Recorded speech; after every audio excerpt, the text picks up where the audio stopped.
Türkiye Medipol Başak şehir komandasının Fransız futbol mahiri Gail Kilişi, Xitayning Sharqi Turkistondagi bostirishlarga qarshi Uyg'urlarni qo'llab uchur yo'lladi.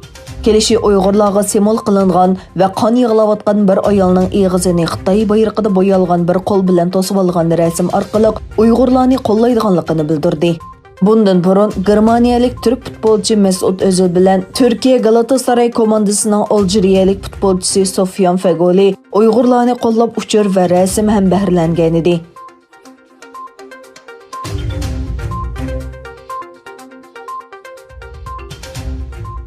Xitayning islom va musulmonlarga qarshi urushi Sharqi Turkistonda cheklanmasdan Xitayning ichki qismlarida yashaydigan tunganlarning beshiga kelmoqda. Zimiston to'rining xabar qilishicha, Xitoy Kompartiyasining 5 yilda islomni xitoychilashtirish plani doirasida Xitoyning ichki qismlarida masjid imoratlaridagi islomiy tus olgan belgilar yo'qotilish bilan birga tungan musulmonlarga turli dinsizlashtirish tashviqotlari ilib berilmoqda. O'tgan yil sentabrda Xebey o'lkasidagi atalmış islom jamiyati Shijiazhuang shahrida islomni xitoychilashtirish nomli bir tarbiyalash kursi ochgan.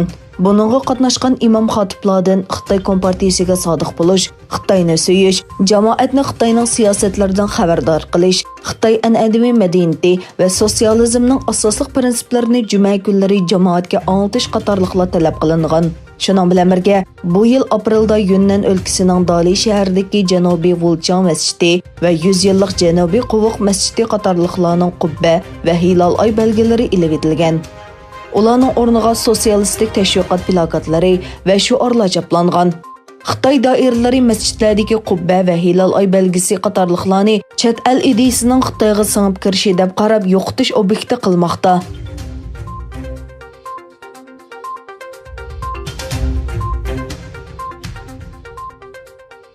Amerika Tashqi ishlar ministri Pompeo Xitoyning Janubiy dengiziga o'zining dengiz imperiyasidek muomala qilishiga yo'l qo'ymaslik kerakligini o'ttirib qo'ydi. Mike Pompeo Sharqi Janubiy Osiyo allari ittifoqining 36-qatimliq boshliqlar yig'ini to'g'risidagi tasavvuriy bayonotida biz bu rayonning tinchligi, bexatarligi, muqimligi va yurish erkinligini qo'llash irodamizni yana bir qatim ta'kidlaymiz dedi. Pompeo mundaq dedi: Amerika Sharqi Janubiy Osiyo allari ittifoqi rahbarlarining Birlashgan Davlatlar Tashkiloti Dengiz okean qonunini o'z ichiga olgan xalqaro qonun doirasida Janubiy dengiz talash-tortishlarini hal qilish irodasini qarshi oladi. Xitoyning Janubiy Xitoy dengizini o'zining imperiyasidek muomala qilishiga yo'l qo'ymaslik kerak. Bu temada pat yaqinda texnik ko'p so'zlashimiz.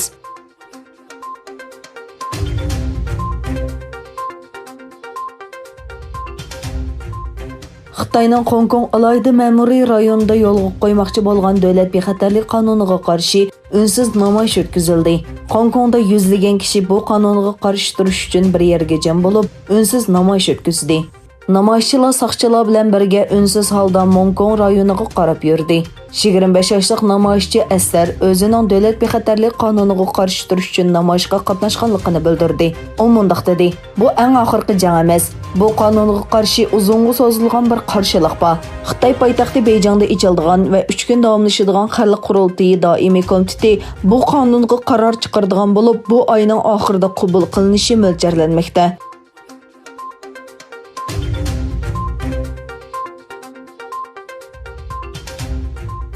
Dünya miqyosida Xitoy virusi bilan yuqumlanuvchilarning umumiy soni 10 milliondan oshib ketdi. Amerikada anga ilingan yuqumlanuvchilar 2 million 500 mingdan oshdi. Reuters agentligining sonliq ma'lumotlariga qaraganda, yakshanba kuniga qadar Wuhan koronavirusi bilan yuqumlanuvchilarning umumiy soni 10 milliondan oshib ketgan. 497 mingdan ortiq kishi Wuhan virusi sababli qazo qilgan.